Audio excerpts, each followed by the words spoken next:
वैसे कुश, तुम इतने शीघ्र कैसे पहुंचे?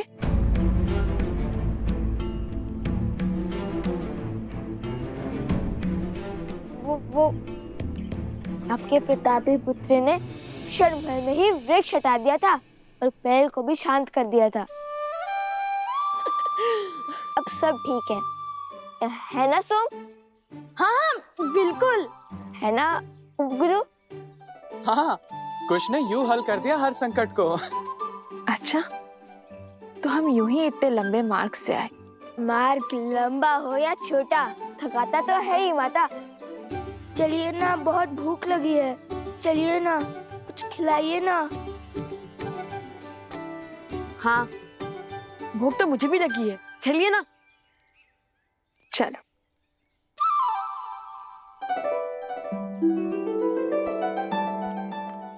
भैया, मैंने तो केवल धनुष उठाया, बाण साधा और ये किया, और उससे पेड़ खत्म हो गया। ना जाने किस माया, किस शक्ति की चपेट में आ गए थे हम।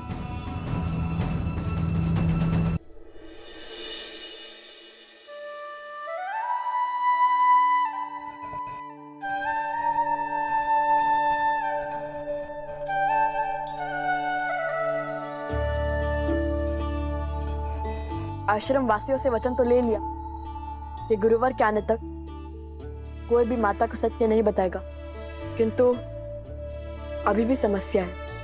हनुमान जी का क्या करेंगे? भूख तो उन्हें भी लगी होगी ना। क्या सुगंध है, आज तो आनंद आ जाएगा। कुश, कितने स्वार्थी हो तुम। मुझे हनुमान जी की चिंता हो रही है और यहाँ तुम भोजन के सुगंध का आनंद ले रहे। ऐसी बात नहीं है भैया, मुझे भी हनुमान जी के विचार ही आ रहा है। भैया, ये सुगंध तो सोचने की क्षमता का मार्ग था। ऐसा चाहिए।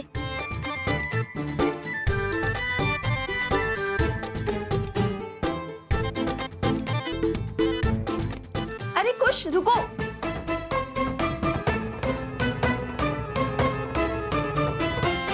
माता, और रुकने के लिए मत कहिए, बहुत भूख लगी है। आज आपको ढेर सारा स्वादिष्ट खाना बनाना पड़ेगा, इसलिए हमने सोचा आपकी सहायता कर दे। मेरी मदद करने के फेर में मेरा कार्य मत बढ़ाओ। धुले हुए चावल में जल डाल के जल व्यर्थ कर दिया ना तुमने। कोई बात नहीं माता, भ्राताश्री है ना, वो और जल ले आएंगे, है ना? ऐसे एक बात बताओ, आज इतने अधिक पकवान की क्या आवश्यकता है तुम्हें? माता, तन की थकान और पेट की भूख बढ़ा देता है माता। और सोचा सोम को भी आपके हाथ का बना स्वादिष्ट भोजन खिला देंगे। उसने इतनी सहायता जो की है हमारी। तो बताओ, क्या बनाऊं मैं?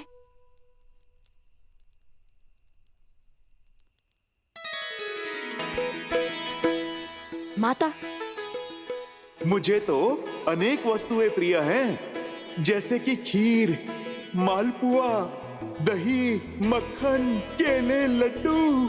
हाँ माता, जैसे खीर, मालपुआ मालपुआ। अत्यधिक परिश्रम तो किए तुम दोनों ने, तो उसके लिए 2 गुना फल तो मिलना ही चाहिए।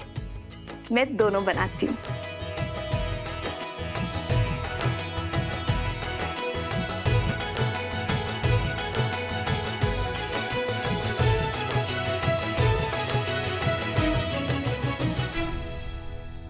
ये लीजिए माता, सामग्री। माता, तनी के तुलसी भी डाल दीजिए, उन्हें बहुत भाती है। तुलसी?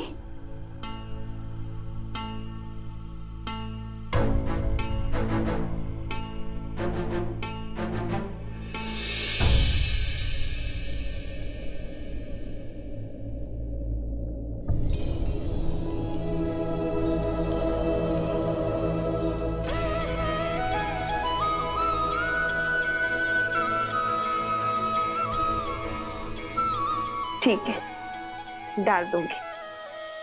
अब तुम दोनों यहाँ से जाओ। मेरी सहायता करने से अधिक हुड़दंग मचा रहे हो। चलो जाओ।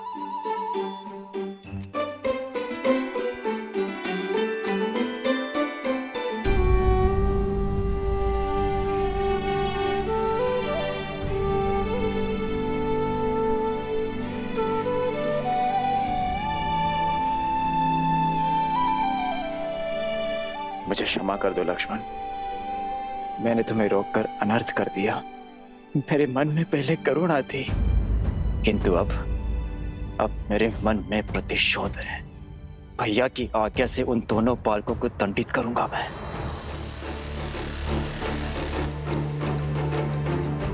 सूर्य की पहली किरण के साथ हम प्रस्थान करेंगे।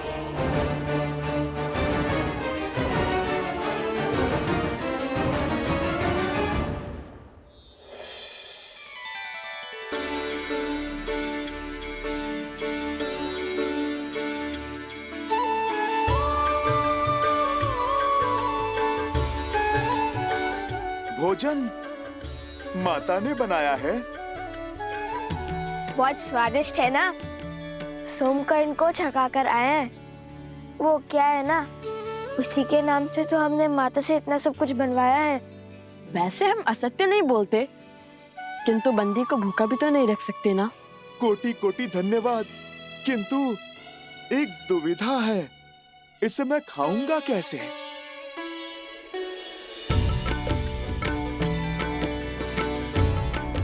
हम है ना, यदि आपको कोई संकोच ना हो तो हम दोनों आपको अपने हाथ से खिला दे।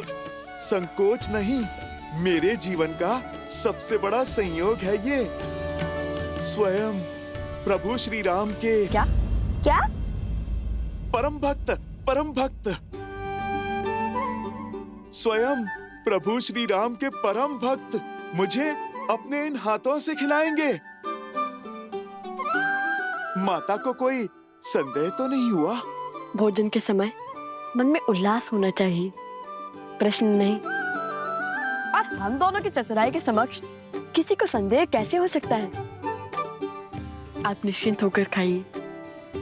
हमें समय पर आश्रम भी लौटना है, अन्यथा माता को सत्य में संदेह हो जाएगा।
ओम सूर्याय नमः।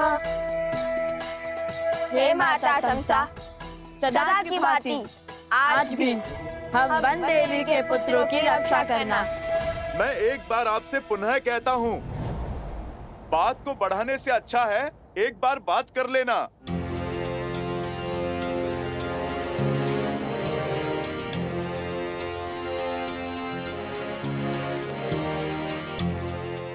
बातचीत से हर समस्या का समाधान संभव है।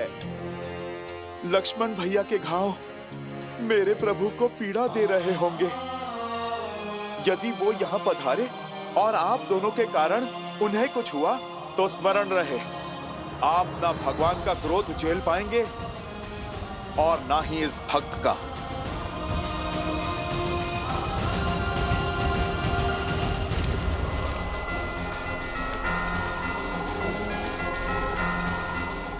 इस संसार का कोई संकट नहीं जो शब्दों से ना सुलझ सके। समझ गए, सब समझ गए। किंतु एक बात है जो समझ में नहीं आ रही। श्री राम के भक्त को उनके विरोधियों की इतनी चिंता क्यों? जिन्होंने आपके प्रभु का अश्व पकड़ा, उनके काज में विघ्न डाला। राम काज सफल बनाने वाले हनुमान जी भला हमारी सहायता को क्यों तत्पर हैं? लवकुश मेरे ही पुत्र। आप राम काज पूर्ण करने में असफल रहे। मुझे मेरे प्रभु को कुछ समझाने की आवश्यकता नहीं है। वो तो मेरे हृदय में बसते हैं। वो मेरा मन स्वयं ही पढ़ लेंगे। किंतु आप दोनों को अब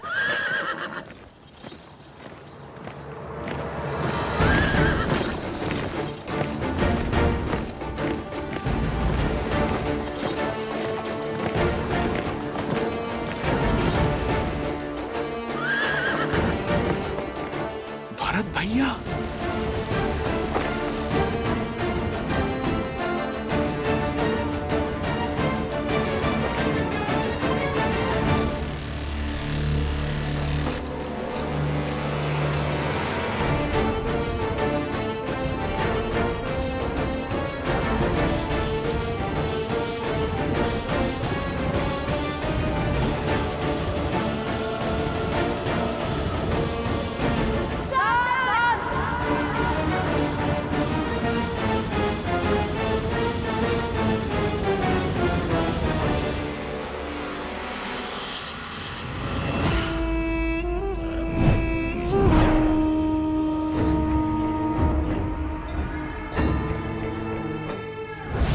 ये द्वंद्व नहीं, शुभ अवसर है जो एक साथ मेरे सारे लक्ष्य भेद देगा। सारे लक्ष्य? जब भरत और लवकुश लड़ रहे होंगे तब सीता अकेली होगी, और इस समय तो वो त्रिकालदर्शी वाल्मीकि भी आश्रम में नहीं है। ऐसे में सीता की सहायता करने वाला कोई नहीं होगा। हम सीता का वध करेंगे।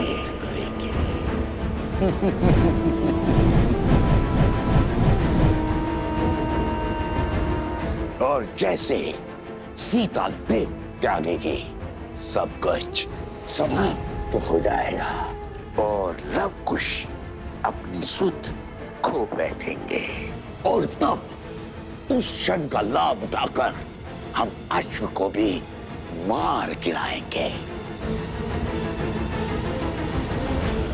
और जैसे ही राम को इस बात का बोध होगा, वो लव और कुश को अपने हाथों से मृत्यु देगा। और जब सत्य ज्ञात होगा कि उसने स्वयं अपने पुत्रों का वध किया है, तो वो ग्लानि में स्वयं को समाप्त कर देगा। किंतु इस योजना का आरंभ सीता की मृत्यु से कैसे होगा? सीता को मारने का कार्य कौन करेगा?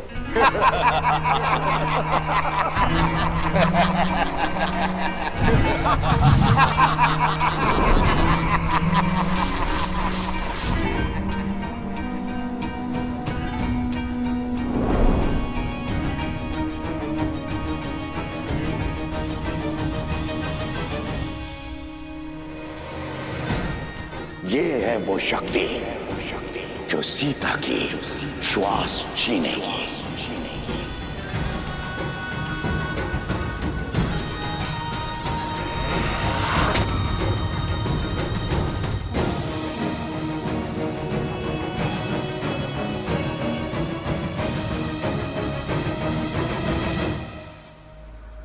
अब सुनो कि तुम्हें क्या करना है।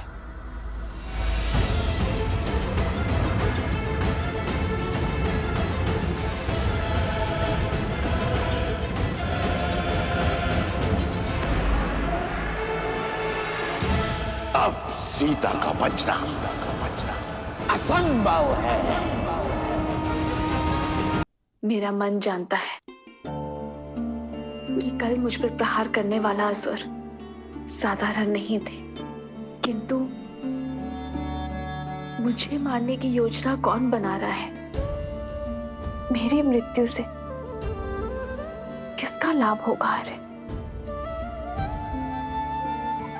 मेरी अंतिम श्वास में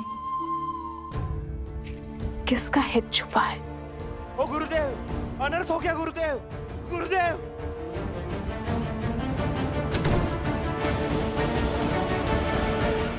ओ गुरुदेव, अनर्थ हो गया गुरुदेव, अनर्थ हो गया।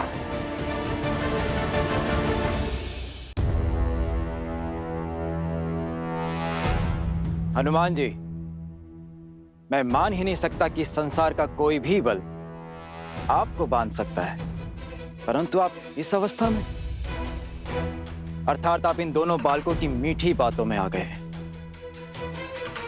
इन्हें बालक समझकर इनके हट के आगे बंद जाने की भूल जो आपने की है, वो मैं नहीं करूंगा।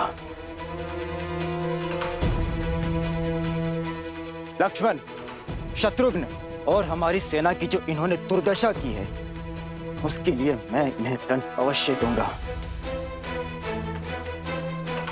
और दंड यदि श्वास हरण का हो तो भी उसकी आज्ञा मुझे महाराज श्री राम ने दी है, क्योंकि इन दोनों बालकों का अपराध क्षमा योग्य तो नहीं। बालकों, धर्म की मर्यादा रखना रघुकुल का दायित्व रहा, इसलिए मैं तुम्हें एक अवसर देता हूं कि चुपचाप अश्व मुझे लौटा दो, या फिर अपनी मृत्यु के लिए सच हो जाओ तुम दोनों।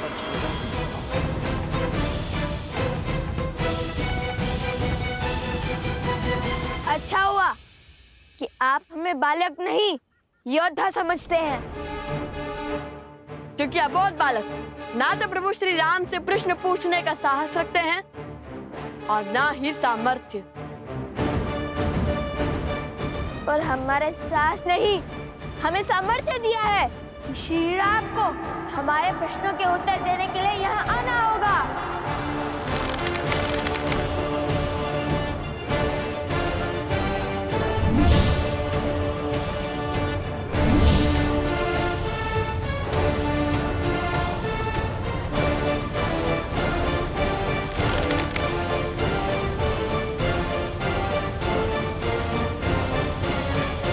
अनर्थ हो गया गुरुवर, अनर्थ हो गया।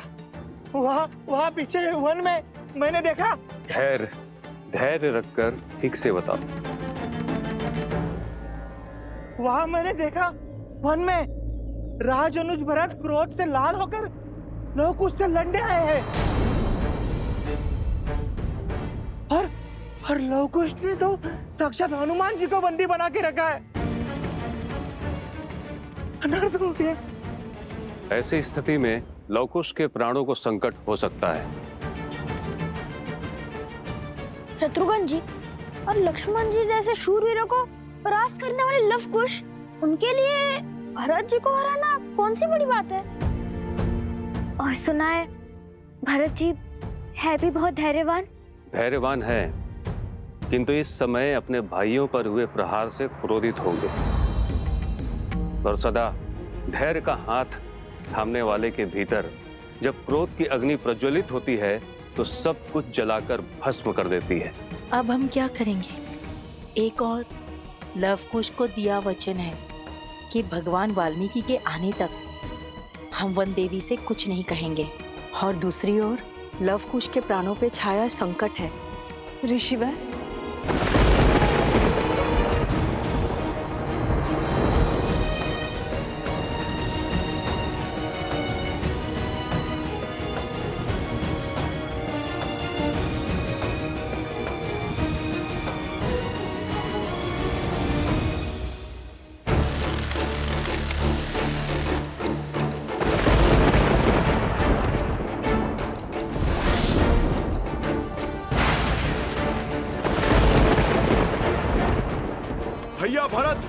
रुक जाइए, ये दोनों अबोध बालक हैं। इस कथा के कई अध्याय इस संसार से छुपे हैं भैया। बस हनुमान जी, आप दो योद्धाओं के बीच में बाधा मत बनिए। मत भूलिए कि आप हस्तक्षेप के अधिकारी नहीं हैं। हम आपका सामना करने के लिए सज्ज है राजा रुज, और हमारा प्रहार सहने के लिए भी सज्ज हो जाइए।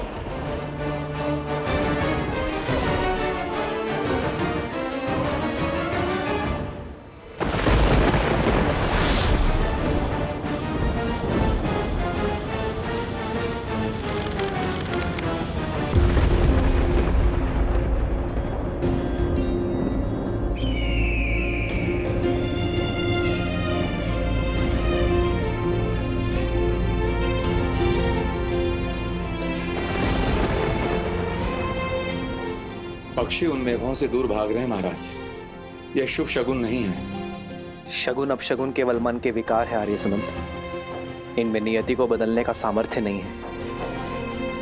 यदि चिंता है तो केवल अपने प्रजा के सुख की,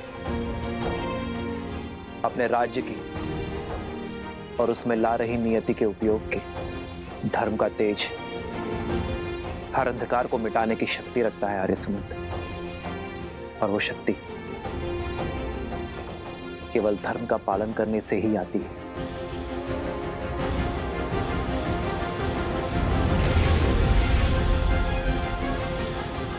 राज अनुज भरत जी, हम भी धर्म का पालन करते हैं, इसलिए हम आपको हनुमान जी की भांति खुद को समर्पण करने का एक अंतिम अवसर देते हैं। स्वीकार लीजिए, राम काज के सहायक बनिए। और यदि समर्पण नहीं किया तो तुम्हें लगता है कि तुम भरत को हरा पाओगे? हाँ, क्योंकि धर्म हमारे पक्ष में है। विजय तो हमें ही वरेगी। मैं तुम दोनों के समक्ष आ गया हूँ, इसलिए तुम दोनों भयभीत हो गए हो, और इसीलिए तुम आग्रह को अवसर का नाम दे रहे हो। विनय न मानत जल्दी, जड़ी गए 3 दिन बीती। उठे राघव सकोप फिर, भय भीनु होए न प्रीति। सावधान!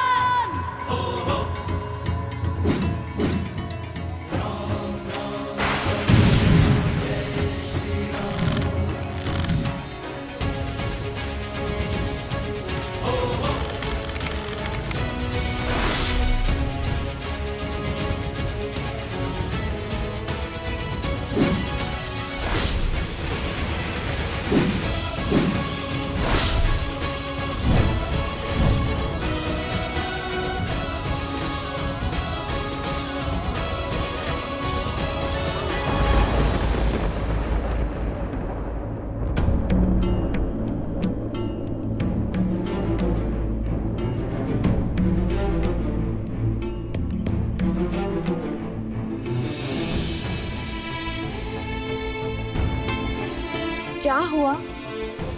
आप सब इतने चिंतित क्यों हैं?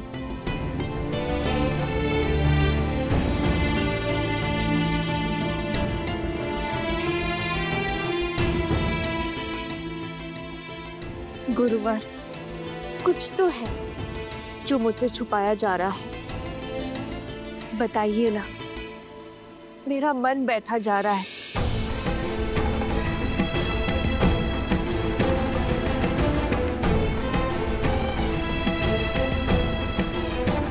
ये मौन अकारण नहीं है।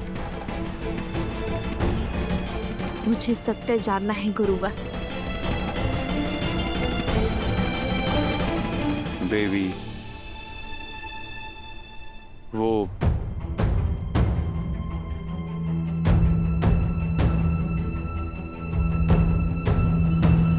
गुरुवर, गुरुवर, गुरुवर, आश्रम के वहां अनाज के भंडार में अगली दहक गई।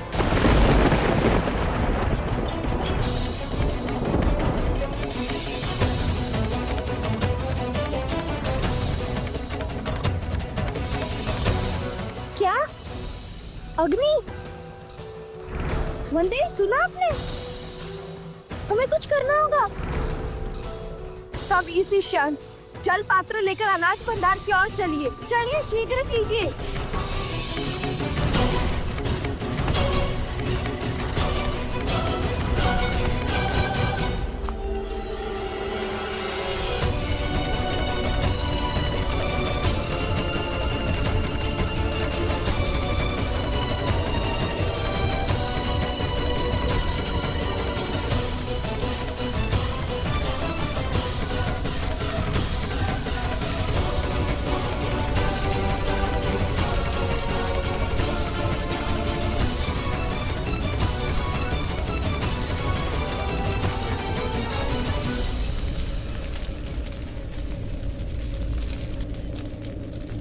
हर माटी की मटकी, हर जल का पात्र सब लाओ और इस अग्नि को बुझाओ।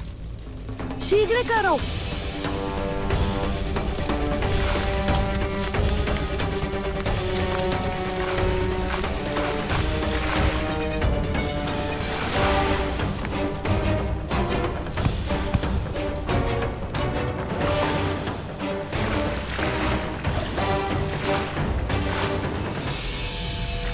सब पंक्ति बनाओ, शीघ्र करो और यहाँ आओ।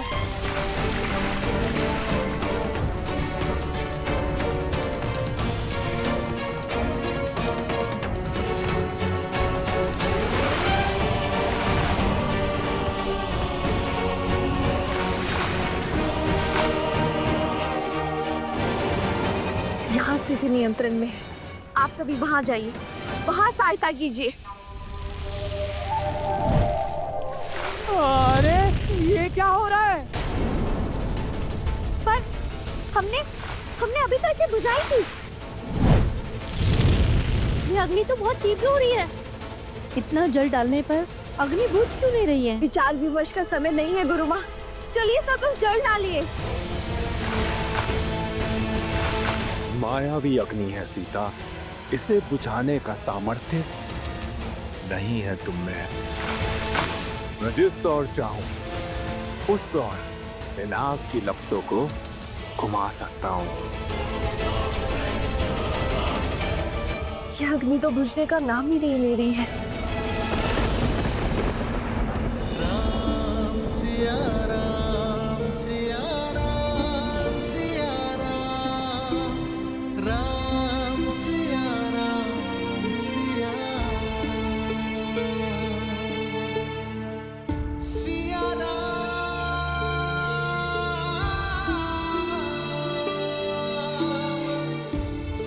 तुम्हारे बांधे इस धागे की स्मृति में अब उन बालकों के भी चिन्ह पड़ गए हैं सीते। किंतु विडंबना तो देखो, राम के सबसे बड़े भक्त आज उनके सबसे बड़े शत्रु बन गए हैं और हमें ज्ञात ही नहीं कि वो ऐसा क्यों कर रहे हैं।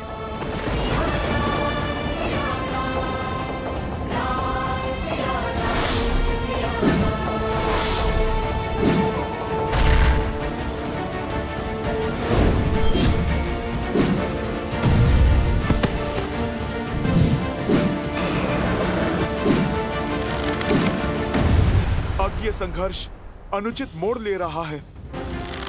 रक्त रक्त का प्यासा हो उठा है।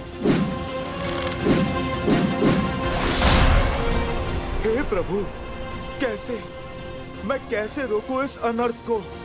लव और कुश अयोध्यापति श्री राम के पुत्र हैं, किंतु संसार को ये सत्य बताने का समय अभी नहीं आया।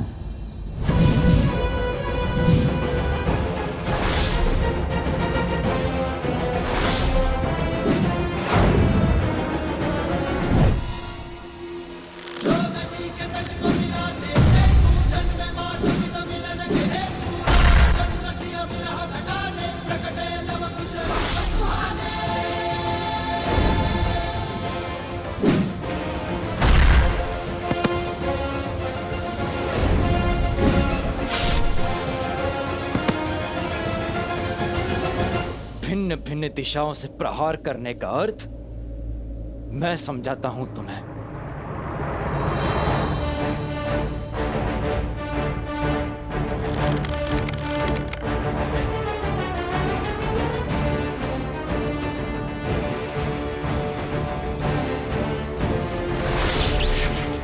गंधर्वस्त्र,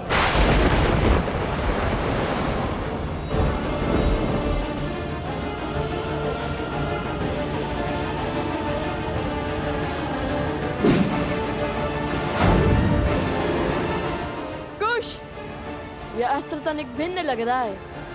कुछ तो विशेष घटने वाला है। सावधान रहो। भैया, सच तो मैं तब से था जब से हमने वो अश्व पकड़ा है।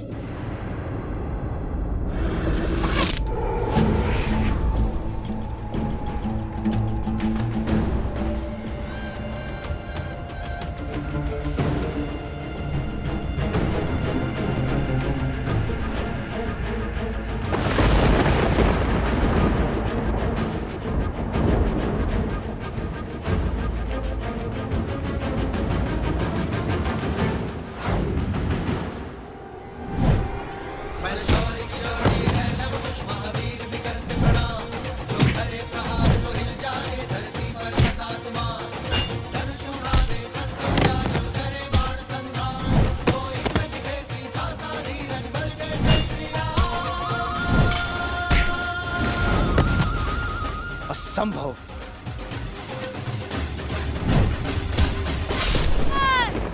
लवकुश,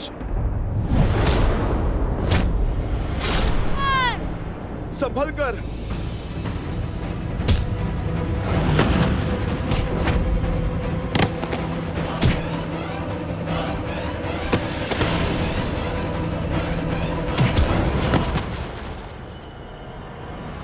मैं राम भक्त हनुमान आपका बंधन स्वीकार करता हूं। एक ओर वचन का बंधन और दूसरी ओर कर्तव्य की पुकार। ऐसी दुविधा में आज तक नहीं फंसा मैं।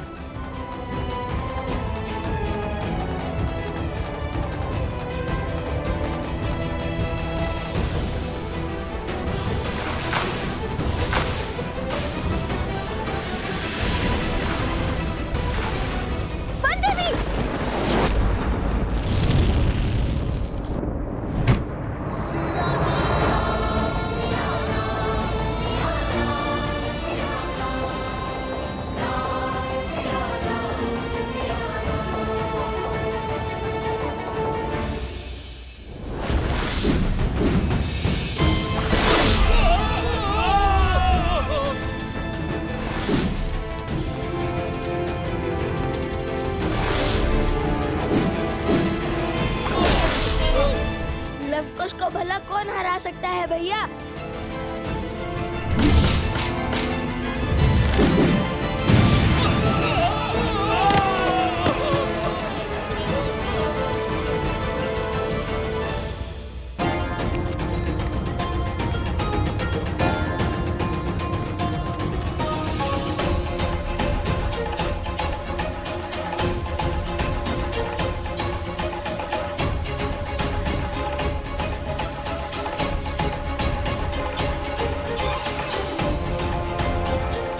ये घास सूखी है, इसलिए अग्नि नहीं बुझ रही है, किंतु हम भी डटे रहेंगे, बिना रुके जल डालते रहेंगे।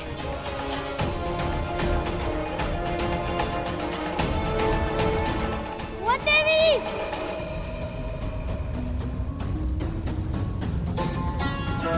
वो देवी! जादूगर्ण, मित्र जतुकरण भीतर फंसा हुआ है।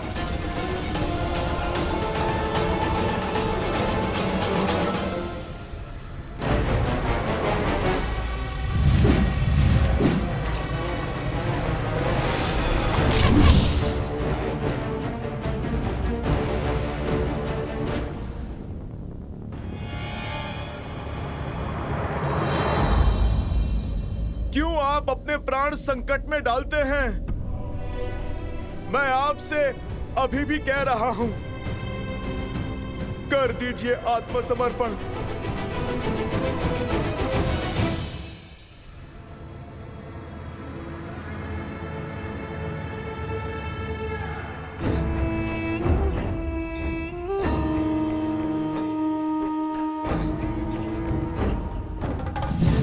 एक और लवकुश घायल होकर हार की चौखट पर खड़े हैं और दूसरी ओर मेरी मायावी अग्नि सीता को नहीं जीतने देगी। धर्मात्मा व्यक्ति का धर्म भी उसकी दुर्बलता बन जाता है। सीता को तो अवसर चाहिए, धर्म निभाने का, कर्तव्य पालन का। उसकी ममता आज उसे इस अग्नि में धकेल देगी और फिर होंगे लवकुश और सीता एक साथ।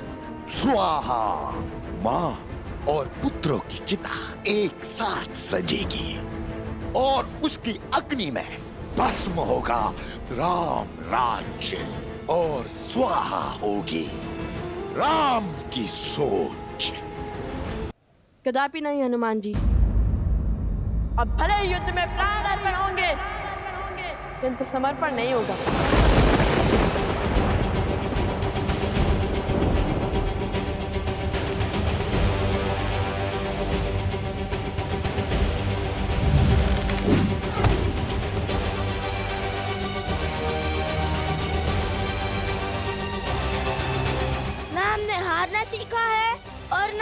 भूमि छोड़ना।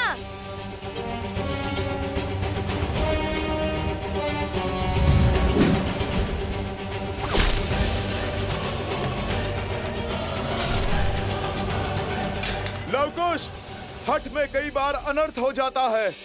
आप मान जाइए, अन्यथा आप दोनों भरत भैया की क्रोध अग्नि में जलकर भस्म हो जाओगे।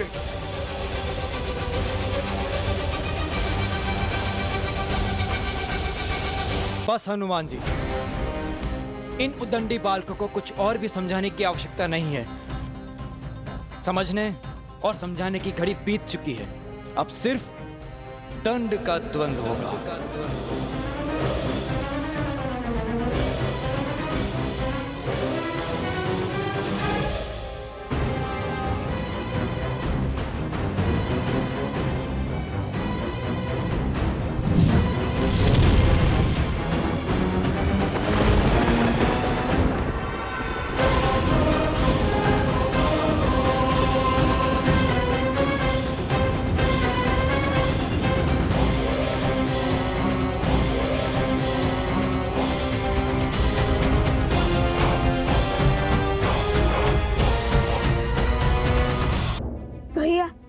कभी कभी पीछे हट जाना ही उचित रणनीति है। अरे हम युद्ध से भाग नहीं सकते हैं। हम भाग नहीं रहे भैया। सिंह भी आक्रमण करने से पहले अपने पग पीछे लेता है। बस वैसे ही हर ओर से हो रहे प्रहार को रोकने के लिए हमें कुछ क्षण के लिए युद्ध भूमि से अपने पग पीछे लेने होंगे, वरना हम और घायल होंगे।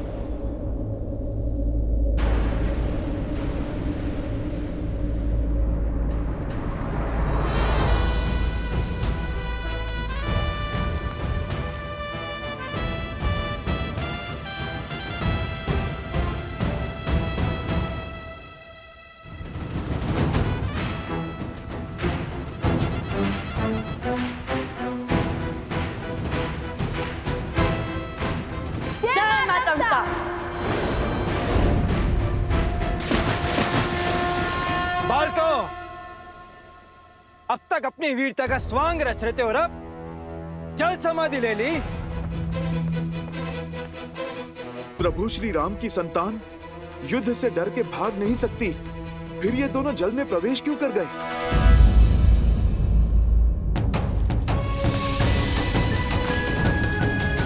बचाओ!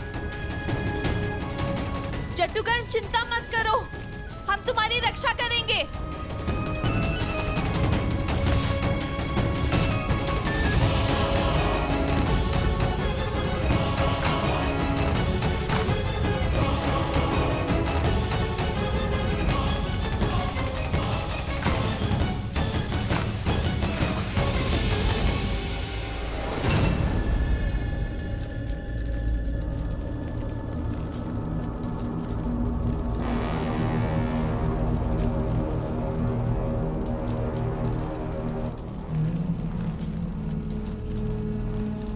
ये अग्नि इतना विचित्र व्यवहार क्यों कर रही है?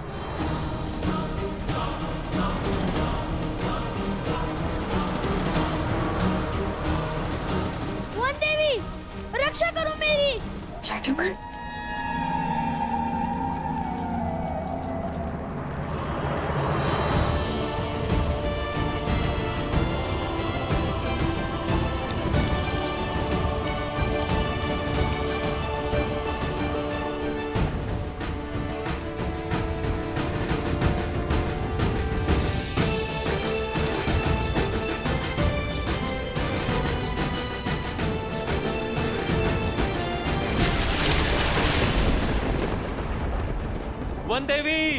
वन देवी रुकिए। वन देवी, आप भीतर मत जाइए। जट्टुकर्ण भीतर है, मैं उसका दाह नहीं देख सकती।